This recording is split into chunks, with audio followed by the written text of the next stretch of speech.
adabun naumi. Adabun naumi utawi ikilah tata kramane turu.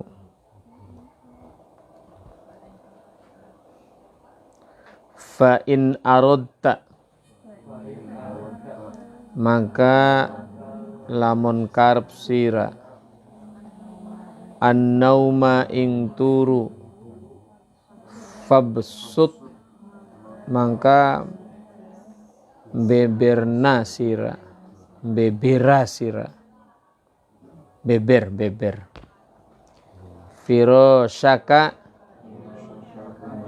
ing lemek kira, mustaqbilal qiblati hale madhep kiblat.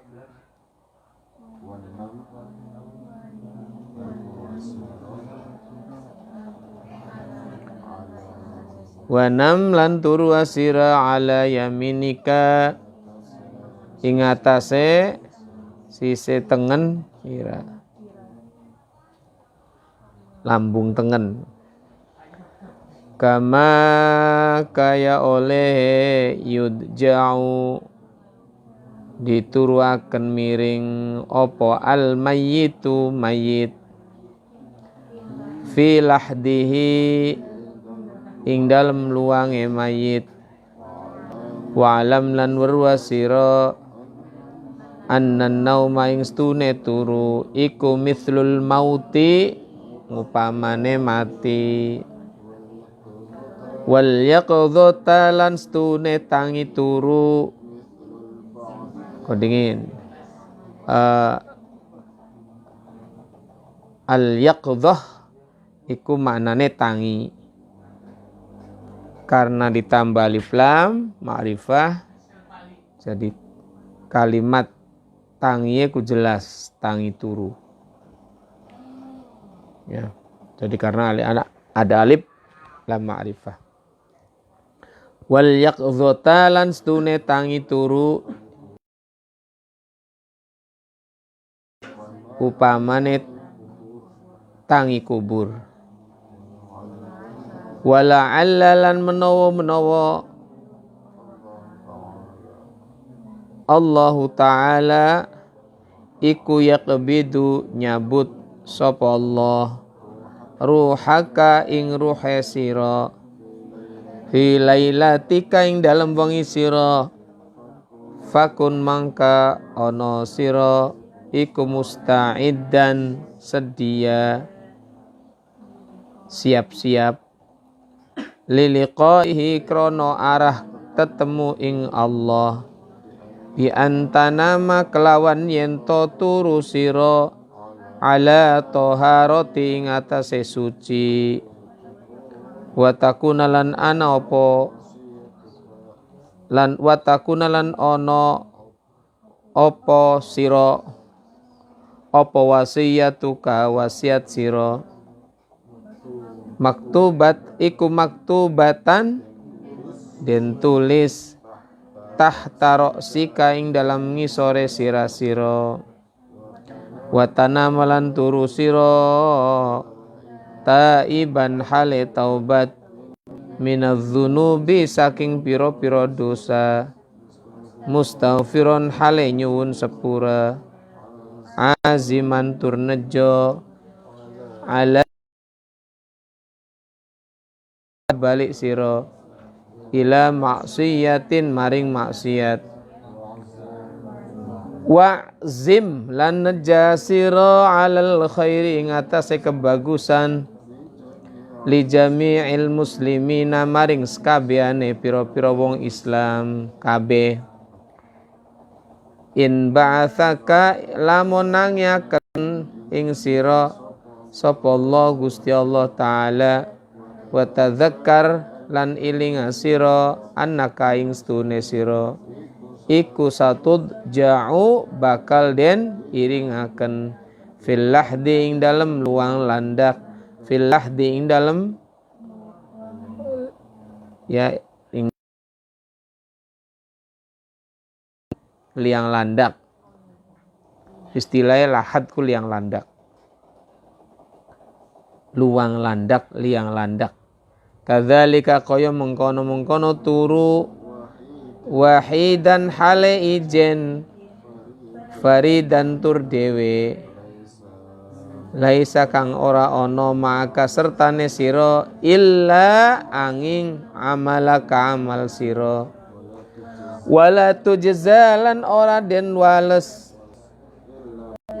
illa bisai kanging opo kelawan illa angin opo bisai ka kelawan kelakuan sira wala tastajlib lan aja narik sira annau maing turu takallufan kelawan ngudi-ngudi bitamhidil furusi kelawan nyediaken lemek alwatiyati kang alus fa innan nauma mongkostune turu iku ta'tilun ngosongaken lil hayati maring urip illa angin idza kana tatkala ana apa ya qadhatuka tangi turu sira iku wabalan dadi bebaya alaika ing atase sira fano muka-muka utawa turu sira iku salamatun nylametaken lidinika maring agama wa alam lan weruh sira annal laila ing stune wengi wan naro lan rina iku arbaatun papat wa isruna lan 20 apane saatan jame 24 jam fala yakuna mangko jana apa no muka turu ira bilaili ing dalem wengi wan nahari lan rina iku aktsaru luwi akeh min samani saatin saking 8 jam fayakfika mongko nyukuping sira in ishta lamun urip sira masalan upamane sittina ing dalam swidak apane sanatan taun antu doi aing yanto din eng nyanyiaken minha saking swidak taun isrina ing 20 taun ing 20 apane sanatan taun wa utawi isrin iku thuluthi umrika sepertelone umur sira wa iddalan sedia sira indan nominalika arep turu siwa kakaing siwak sira wa tahura kalan suci nira wa azim lan neja sira ala qiyamil laili ngatasé ngadeg salat ing dalam tengah wengi au alal qiyami lan ing atawa ing atase ngadeg salat qabla subhi sedurunge subuh wa rakaatanil utawi 2 rakaat fi jawfil laili ing dalam tengah wengi iku kanzun kedung min kunuzil barri saking kedunge kebagusan fastakthir mongko ngake-ngake anasira min kunuzika saking pira-pira kedungira liyaumi fakrika kadue dina fakireira falan yughni maka ora bakal nyukupaken angka saking sira apa kunuzud dunya pira-pira kedunge dunya idza mutta wa qul inda naumika bismika rabbi wada'tu jambi wa bismika arfa'u fi dzambi wallahu alam.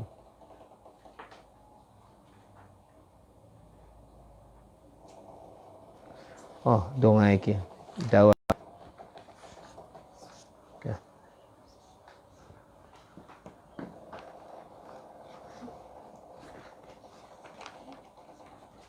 Ya. Kitab Imam Ghazali itu memang luar biasa.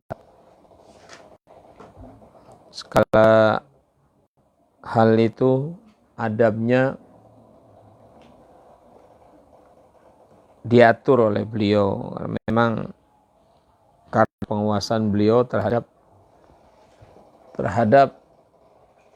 dasar-dasar agama. Dalam karya-karya beliau itu Imam Ghazali memasukkan banyak sekali hadis, dan itu menunjukkan hafalnya beliau terhadap hadis-hadis.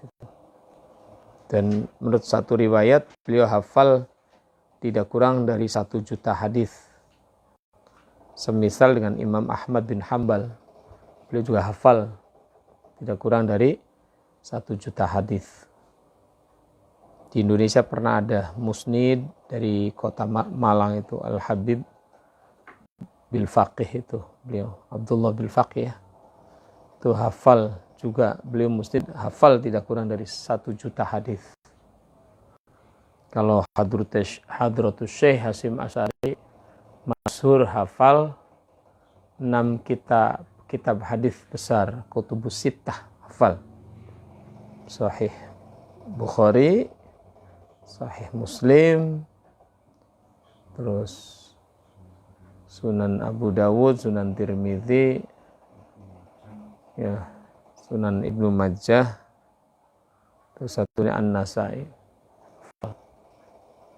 Dari Musnad Imam Ahmad tidak masuk Kutubus Sittah, dia masuknya ke perbendaharaan hadis lainnya. Memang banyak sih, Imam Al-Hakim, terus imam yang masyhur membuat karya sendiri itu Ad-Dairabi, terus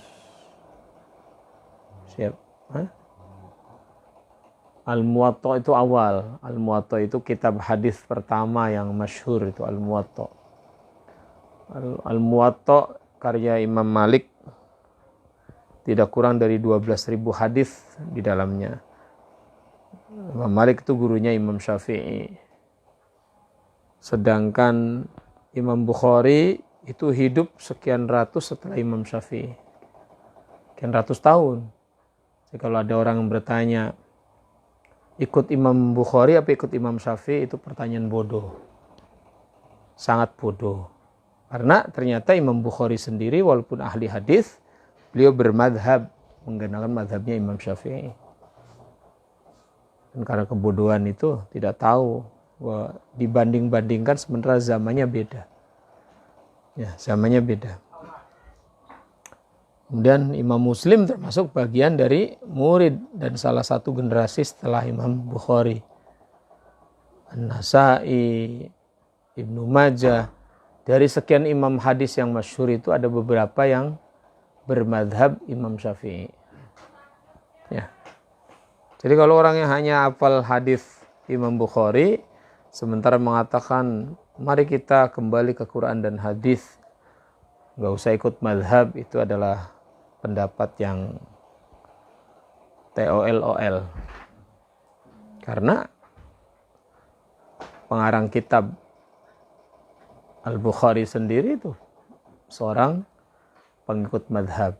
Walaupun derajatnya mungkin beda. Beliau mungkin muttabi' atau mungkin juga mujtahid madhab, derajatnya beda. Ya.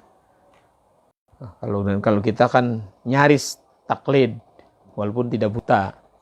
Taklid, kita nyaris taklid. Kenapa nyaris taklid? Karena kita tidak pernah bertanya tentang dalil. Ya, pokoknya apa yang diajarkan guru kita laksanakan. Itu taklid. Tapi tidak buta. Karena tidak butanya apa? Karena kita bisa ngaji, bisa mencari sendiri, bisa menentukan, bisa menyesuaikan dalilnya. Yang taklid buta itu mereka yang sama sekali tidak bisa mencari referensi dan rujukan. Kita masih bisa. Itu namanya kita masuk ke ittiba'. Kalau kita melaksanakan madhab dengan tahu dalil namanya ittiba'. Kalau bermadhab kemudian kita ikut menentukan sikap sendiri dengan bekal ilmu namanya mujtahid, tapi dalam koridor madhab. Mujtahid madhab. Dan mujtahid madhab itu biasanya umumnya mengikuti metodenya Imam Syafi'i dalam istimbatul hukmi. Ya, istimbatul hukmi dalam menentukan hukum, metodenya mengikuti Imam Syafi'i. Itu namanya mujtahid madhab. Ya, mujtahid tapi madhab. Ya seperti Imam Rafi'i, Imam Rumli, itu Imam Nawawi, itu mujtahid madhab semua. Ya, murid-murid Imam Syafi'i. Baik, kita lanjutkan. Salah satu bab terpenting di luar sholat itu adalah tidur. Kenapa penting? Karena sepertiga dari hidup kita ya itu berada di pembaringan.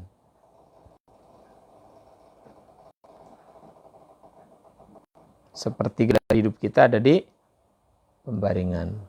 Merem, sepertiga dari kita itu merem. Makanya penting untuk dibahas. Dan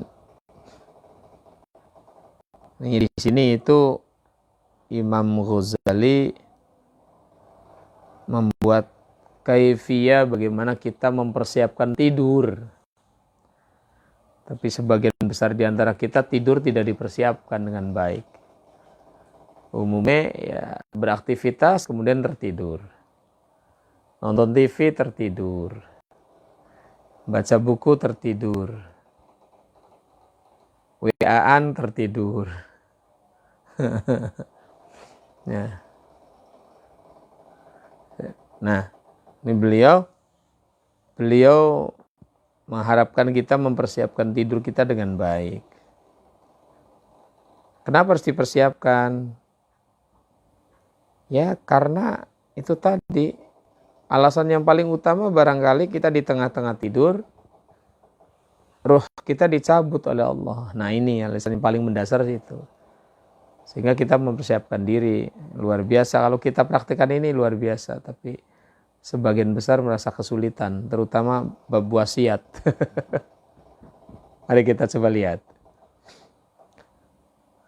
Yang pertama, wa'alam anna nauma mithlul maut. Ya. Tidur itu seperti mati. Wal yaqdhata mithlul ba'thi. Dan bangun dari tidur itu seperti bangkit dari kubur. Wala'alla Allah ta'ala yaqbidu ruhah. Dan bisa jadi Allah mencabut nyawa kita saat kita tidur. Makanya beliau menganjurkan fabsut firasyak. Siapkan firasyak. Firasyak itu lemek. Lemek bisa bermakna, kalau sekarang barangkali spray yang lebih tepat ya. Karena kasurnya kan sudah ada. Masa digelar kasurnya. Spray. Jadi spray itu harus seling dikebas. Di sini ada pembahasan antara dikebas dengan diapakan nih? Ya, yes mungkin lah. Ya.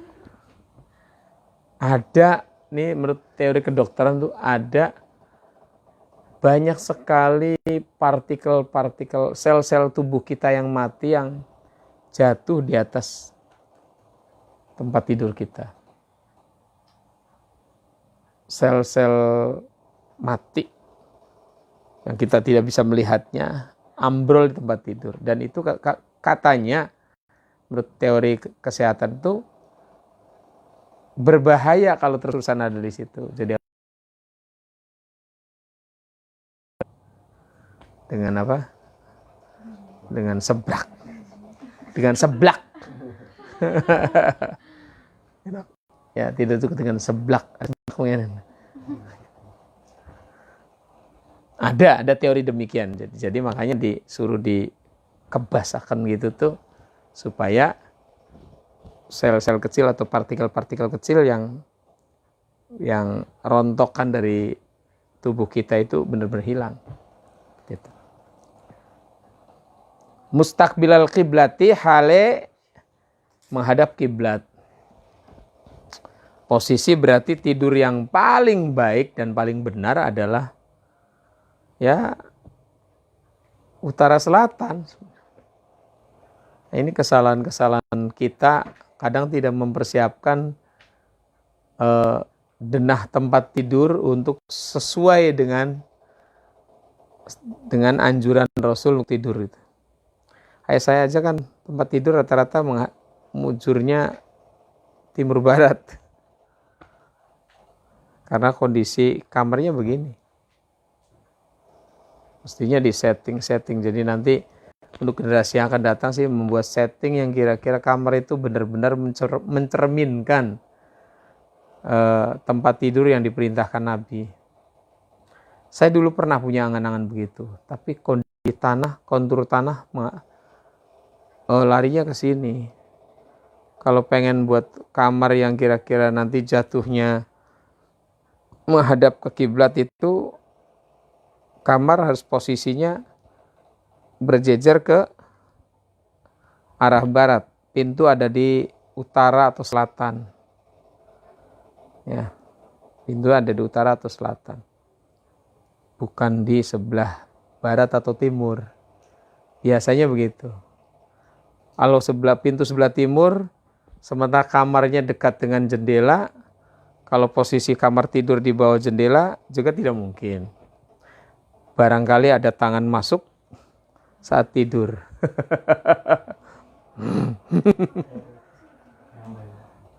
Enggak kan posisi kan tetap kan. Kalau yang posisi seperti ini di bawah itu kan memang kurang etis ya. Tempat tidur di bawah jendela langsung kan tidak etis. Umumnya jadi kita kadang setting, makanya perlunya ilmu arsitektur yang benar-benar paham dengan ajaran Islam di sini perlunya. Santri jadi arsitek. Jadi mereka merancang rumah itu sesuai dengan ketentuan-ketentuan yang tidak bertabrakan dengan anjuran-anjuran Kanjeng Nabi untuk tidur seperti itu. Ini butuhnya di situ. Nok Leli kayaknya pinter gambar. Atau Nok Nabil. Nok Nabil. Leli. Wah itu arsitek. Arsitek. Kenapa emang? Sudah, jangan ditafsirkan macam-macam. Ya. Baik, lanjut. Jadi tidur yang baik adalah wanam ala yaminika kama yudja'ul mayyitu fi lahdi. Jadi lambung kanan, ini paling bagus itu lambung kanan berada di sebelah bawah. Kepala di sebelah utara. Kalau lambung kanan sebelah bawah, kepala utara berarti menghadap kiblat miringi. Sebab lambung kanan bisa saja ada di bawah, tapi kepala di selatan berarti menghadap ke timur. Seperti itu. Ngungkuri kiblat. Ya, itu yang ideal begitu, paling ideal. Ya, saya juga kalau sadar ya tidur begitu. Enggak sadar ya sagleprake. Ya. Ngatang-ngatang ini di bae tempatnya. Itu yang paling bagus begitu. Sebab ya itu tadi alasan yang paling utama kita mempersiapkan barangkali wala'allallahu ta'ala yaqbidu ruhaka fi lailatik. Barangkali Allah mengangkat ruh kita, mencabut ruh kita pada malam itu. Fakun musta'iddan liqaihi. Nah, kita harus mempersiapkan itu untuk niatnya untuk bertemu dengan Allah. Jadi kita siap-siap tuh untuk bertemu dengan Allah. Barangkali mati ya siap-siap ketemu Allah. Tapi umumnya kita takut ya dengan kematian. Jangan dulu mati sih, belum kawin. Belum punya anak. Belum ngerasani numpak kapal terbang. Belum tahu Menara Pisa di Itali. Belum punya atas channel. Wah, pabriknya digawe lah. Ya, bi antana ma'ala toharoti wa takuna wasiyatuk. Jadi kalau kita pengen memang niat berjumpa dengan Allah, maka tidurlah kita dalam kondisi suci. Wa takuna wasiyatuk, dan tulislah wasiatmu, kemudian disimpan di bawah tahta ra'sika, di bawah bantal. Saya nulis wasiat itu hanya sekali sebelum naik haji. Itu saya nulis wasiat. Saya titipkan ke UUD. Dibuka beli UUD. Oh, beli ini. Alhamdulillah beli dibuka, berarti beli rahasia ya. Saya nulis. Menjelang haji saya nulis wasiat. Mestinya ini wasiat ini selalu diletakkan di bawah bantal kalau menurut Imam Ghazali tiap malam tuh. Ada bobo wasiat.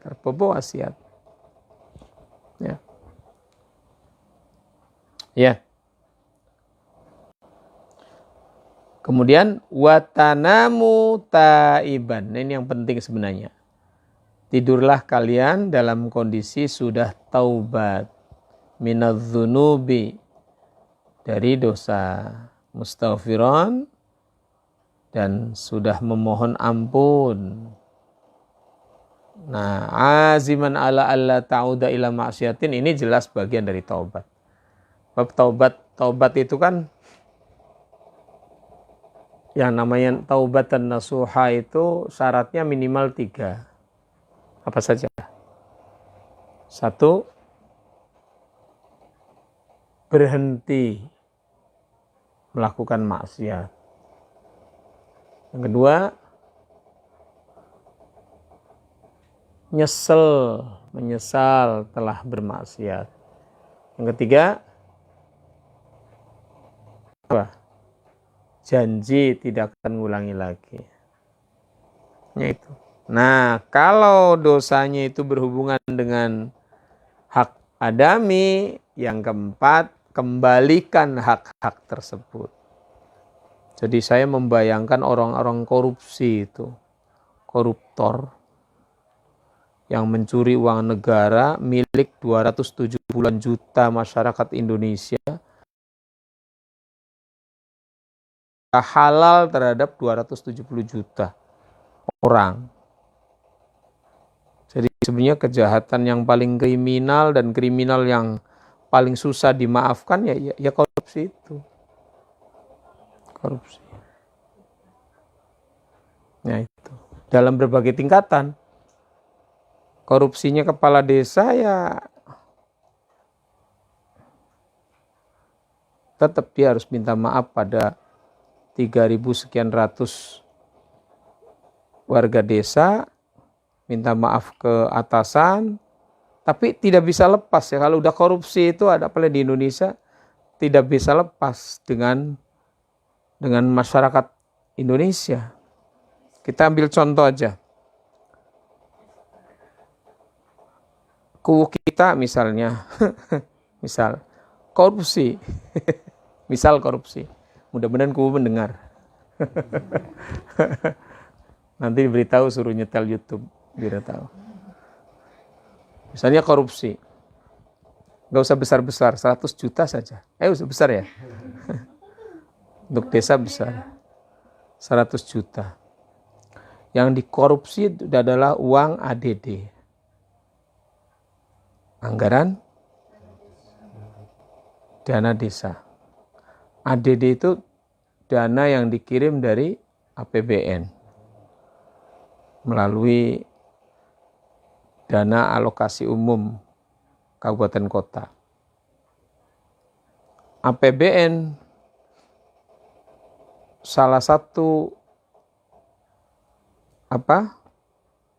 sumber pendapatannya adalah dari pajak. Dan pajak itu campur jadi satu. Artinya uang pajak se-Indonesia akan masuk dalam kas APBN. Semuanya. Termasuk pajak motor. Berarti kalau udah korupsi harus minta maaf kepada semua pengguna motor, semua pengguna mobil, semua yang memiliki tanah dan bangunan, pajak restoran, ya memang se-Indonesia. Jadi susah. Makanya kejahatan yang terbesar yang susah dimaafkan sekarang itu bukan mencuri dan merampok, tapi korupsi. Kalau korupsi kan memang merampok harta komunal, harta masyarakat besar. Sedangkan perampok bengis sekalipun ya hanya 1-2 orang yang jadi korban. Ya. Perampok plus kelitih. Kelitis plus perampok. Kelitih tas pun perampok. Ya. Ya saya membayangkan begitu. Jadi korupsi itu kejahatan yang luar biasa. Walaupun jumlahnya nggak besar. Nggak besar. Jadi dibanding dengan merampok, jauh lebih repot untuk tobatnya. Kalau merampok itu lebih mudah. Loh, kenapa? Karena hubungannya kalau merampok itu hanya orang per orang. Jadi kalau sudah ditangkap, digebuki, lumayan merasakan kenyang, merasakan pukulan bogem mentah dan bogem mateng dari banyak orang. Tuh ya. Setelah itu diadili, penjara, di penjara, pulang dari penjara, dia minta maaf kepada keluarga korban. Kemudian dia taubat, selesai masalahnya. Tapi kalau koruptor, misalnya dia minta maaf melalui saluran televisi nasional. Pertanyaannya, apakah semua orang Indonesia punya televisi? Tidak bisa jamin. Jadi paling repot. Makanya kalau kamu nggak bisa jadi pejabat bersih, ya jangan jadi pejabat. Susah. Ya. Jadi harus bisa. Kalau kita ya bisa bersih. Nanti ada yang bilang mungkin, ya kalau nunggu pejabat itu bersih, berarti nanti yang jabat orang jorok semua gimana? Jadi kita-kitaan yang bersih, yang punya niat menjabat jadi ciut nyali. Ya cara berpikirnya nggak begitu. Ya kita mampu nggak? Kalau di awal kita rasanya sudah mampu dan sudah punya rencana akan bertindak, bisa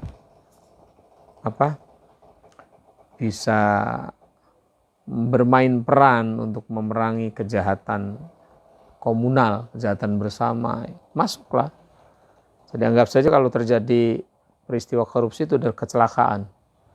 Ya, kecelakaan yang berdampak fatal karena susah minta maafnya. Seperti itu. Jadi itu ya. Jadi kalau udah berhubungan dengan hak adami, syarat taubat an-nasuha itu 4. Berhenti mengerjakan maksiat, menyesali maksiat, berjanji tidak mengulangi maksiat, yang keempatnya mengembalikan hak-hak orang lain yang kita ambil. Tuh.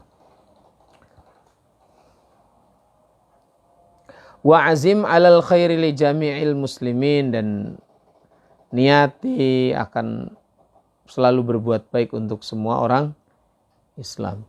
In ba'athakallah, apabila Allah membangunkanmu dari tidurmu. Wa tadzakkar annaka satudja'u fil lahdi, ingatlah bahwa kamu nanti akan dimiringkan di liang lahat. Sendirian, tak berteman, kecuali amal perbuatanmu. Ini yang harus kita ingat-ingat, bahwa kematian itu pasti, dan kita dikubur itu juga pasti, di barzah itu pasti. Walaupun matinya pas kiamat, oh ya enggak. Kita yang mukmin itu enggak akan pernah menemui kiamat kubro. Kita pasti bertemu kiamat, tapi kiamatnya kecil. Ya, kalau kiamat kubro dipastikan. Tahapan-tahapan kiamat itu semua orang mukmin sudah meninggal dunia sebelum matahari terbit dari arah barat. Artinya mukmin tidak akan pernah mengalami peristiwa yang luar biasa. Peristiwa dibayangkan itu bodoh. Kenapa bodoh? Ngalami aja enggak, kok bisa membayangkan? Susah membayangkannya. Peristiwa ini nggak bisa dibayangkan. Kayak apa nanti? Hanya kita hanya bisa mereka-reka dengan gambaran Quran. Idza zulzilatil ardu zilzalaha. Apabila bumi bergoncang dengan goncangan yang sangat dahsyat. Fa akhrajatil ardu athqalaha. Kemudian bumi mengeluarkan isi perutnya. Wa qalal insanu mala. Kemudian manusia bertanya, ada apa ini? Ada apa ini? Mereka bertanya. Kenapa mereka bertanya enggak paham kiamat? Karena mereka bodoh dan tidak pernah tahu ajaran Islam tentang kiamat. Mereka kafir semuanya. Jadi manusia yang tersisa ketika kiamat kubro itu hanya orang-orang kafir. Yang mukmin enggak ada. Sudah punah oleh apa yang dinamakan rih, angin yang sangat sejuk yang mampu mematikan semua mukmin yang sudah ada tandanya. Tandanya itu stempel dari binatang yang bernama dabbah. Dabbah itu nanti memberi cap stempel pada kita semua. Tanda mukmin. Setelah itu munculnya angin itu mematikan kita semua secara berjamaah sama-sama. Gak tahu jenisnya kayak apa, tapi gambarnya seperti itu. Apakah nanti bentuknya bom biologi, apa bentuknya apa, saya nggak paham. Tapi yang jelas itu hanya sejuk. Jadi kematiannya juga mengasyikkan mereka. Kenapa asik? Karena sejuk. Sejuk mati. Nah, ngantuk bener sih. Itu mati. Nah, angin sejuk itu mati, mematikan. Nanti. Dan itu nggak tahu akan sampai pada generasi siapa, saya nggak tahu. Sekarang kan sudah mulai banyak yang mengkira-kira kapan peristiwa besar sebelum kiamat kubro terjadi. Dan sudah mulai membayangkan, sebagian mereka sudah mulai ancang-ancang perang bersama Imam Mahdi memerangi Dajjal. Ada yang mengait-kaitkan perang Rusia dengan Ukraina yang di dalamnya ada pasukan Chechnya, ya, Ramazan Kadyrov-nya ikut perang. Wah, ini adalah tentaranya Al-Mahdi. Kata siapa? Kita belum tahu. Ya, Imam Al-Mahdi itu belum muncul. Kapan munculnya? Ini sekarang yang lagi rame lagi yang dari India itu Ahmad Al-Qasim. Katanya namanya sama dengan Rasulullah. Padahal Rasulullah bukan Ahmad Al-Qasim. Al-Qasim itu anaknya Rasulullah. Ya, sehingga beliau mendapat gelar Abul Qasim. Ya, Abul Qasim. Anak pertama Rasulullah namanya Al-Qasim. Orang Arab kan punya tradisi memberikan nama orang tua itu adalah menisbahkan pada anak pertamanya. Al-Qasim, Abul Qasim. Kemudian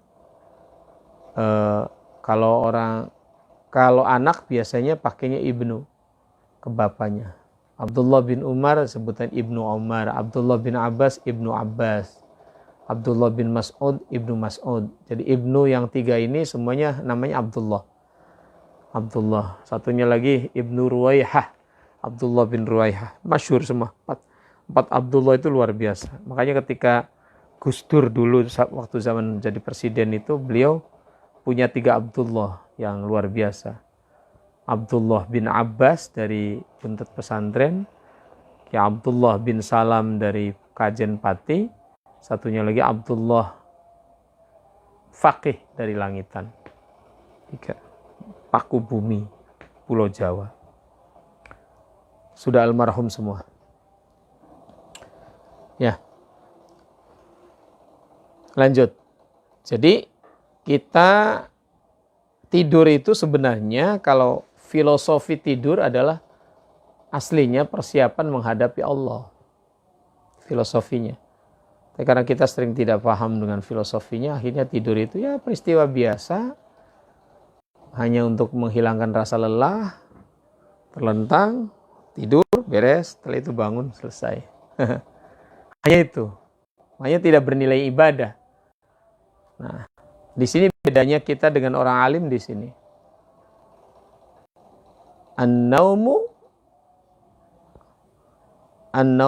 Naumul ulama ay naumul alim afdalu min ibadati jahil.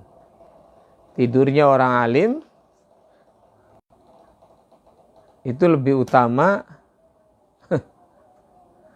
dari ibadahnya orang bodoh. Orang alim tidur jauh bermakna dibanding ibadahnya, dibanding sholatnya orang-orang bodoh. Kenapa? Kok bisa begitu?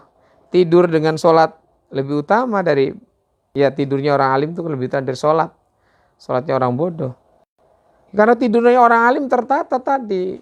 Sudah diniati akan berjumpa dengan Allah, miring ke kanan, menghadap kiblat, baca ini, baca ini, baca ini. Pikirannya ke Allah. Sementara sholatnya orang jahil gak jelas karena tanpa ilmu. Orang yang beramal tanpa ilmu, mardudatun la tuqbalu, ditolak, tidak akan diterima. Seperti itu. Makanya tidurnya orang ini bernilai ibadah, sementara ibadahnya orang bodoh tidak bernilai apa-apa. Mardudah, ditolak. Seperti itu.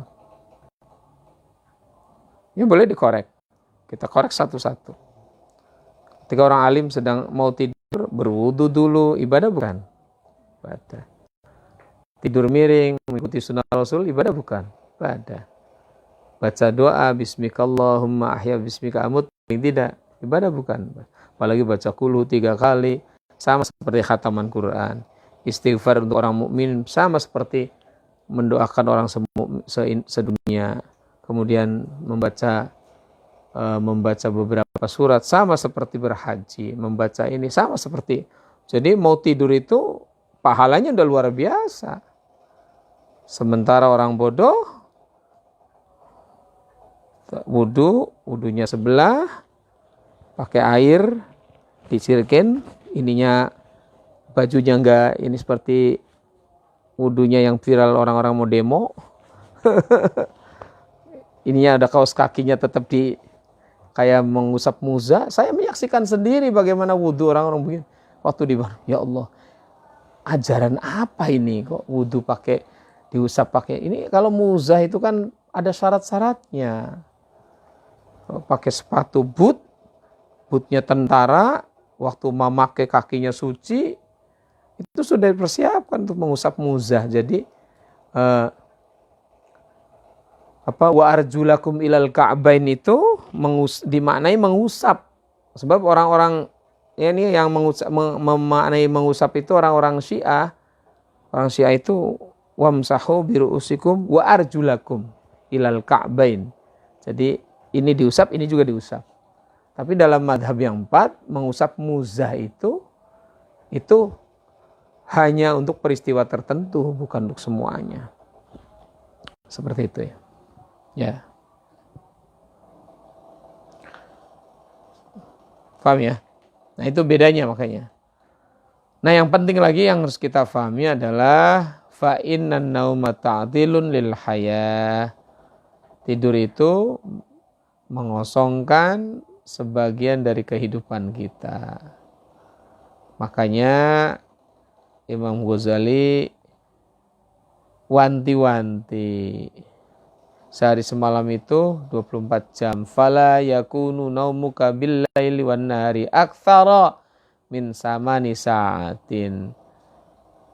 Kamu jangan tidur siang dan malam itu melebihi 8 jam.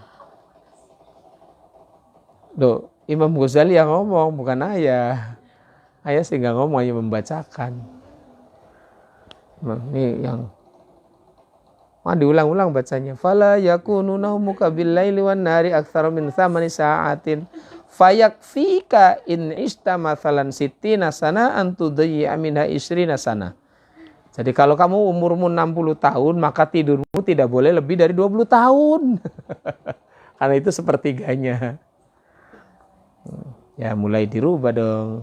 Ya, jadwal rescheduling for sleep. Rescheduling. Atur tidurmu, atur. Kamu tuh besti. Besti apa bestai? Saya jadi harus pakai bahasanya milenial jadinya.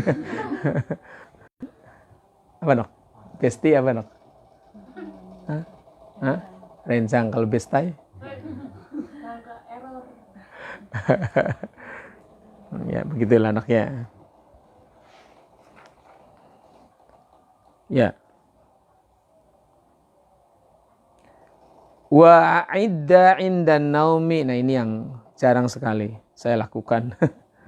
Wa idda indan naumi siwaka wa tahuraka.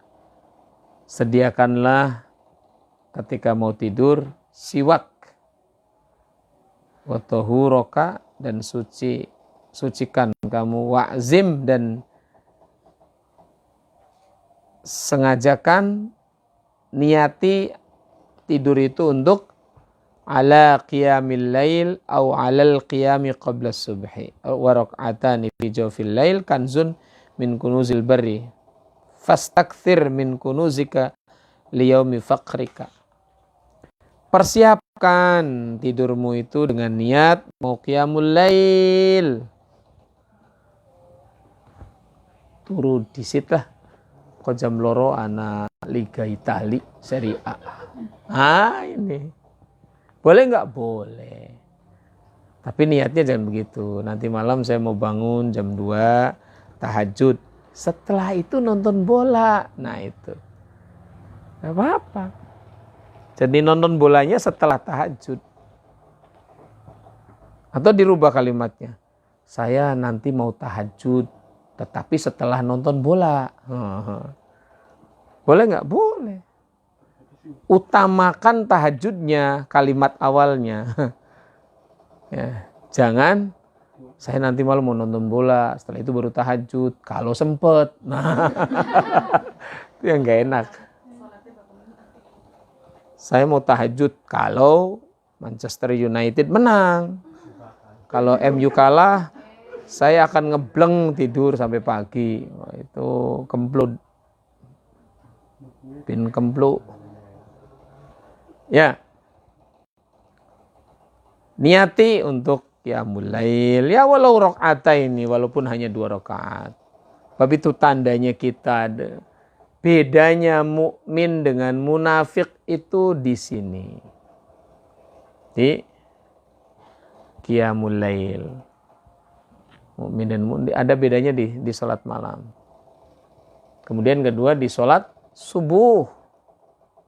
Ini loh. Makanya salat yang paling berat untuk orang-orang munafik adalah subuh dan isya dan subuh.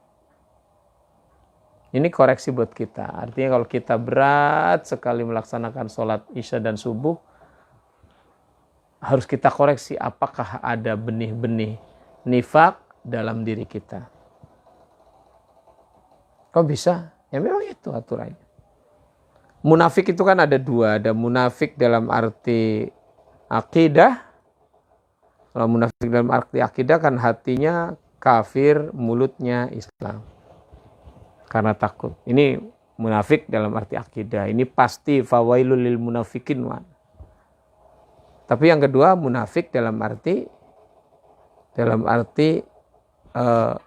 kecil ya.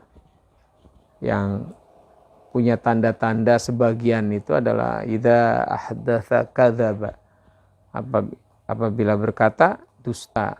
Artinya mungkin beberapa kali kita dusta pastilah.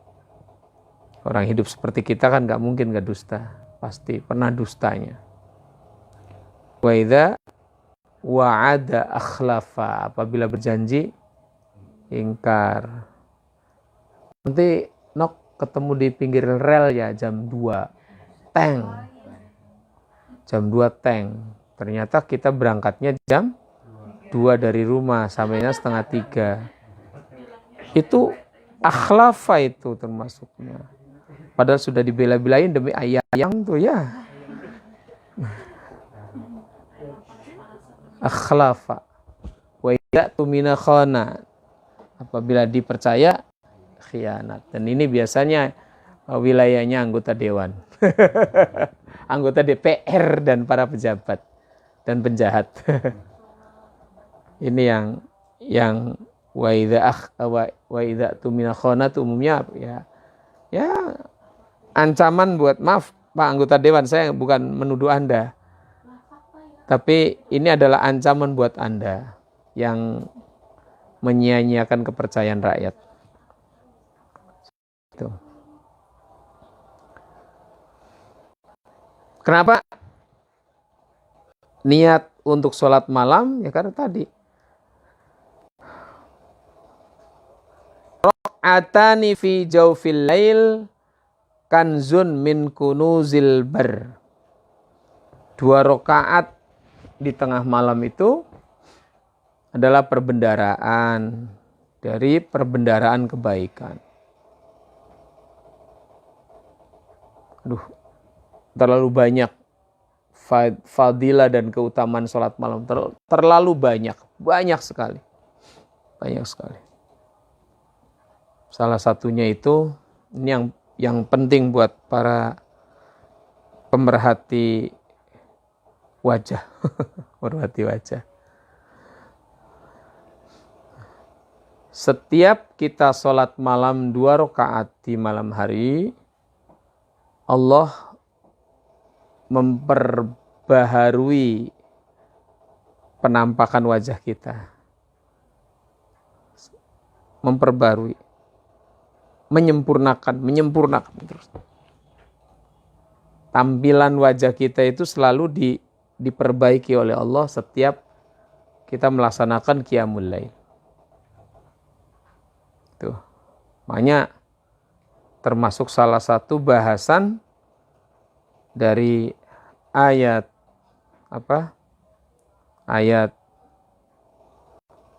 min atharis sujud, bekasnya sujud, yang kemudian diterjemahkan oleh sebagian para tekstualis itu dengan tanda hitam di jidat, atharis sujud, ya hitam 3, sini 1, 3, ya. Semakin banyak semakin mahal harganya karena kan ukuran kamera ya. Tapi sebagian besar mufassir saya baca di beberapa tafsir yang ada di sini di HP. Tafsir di HP. Itu ya atharus sujud itu bisa bermakna ada yang secara zahiriyah karena Masjid Nabawi dulu itu kan pakai pasir ya. Pasir, di dalamnya pasir bukan granit, belum ada. Sholat di atas pasir. Kayaknya nyaman sholat di atas pasir itu. Enak. Nah, jadi bekas pasirnya masih bekas di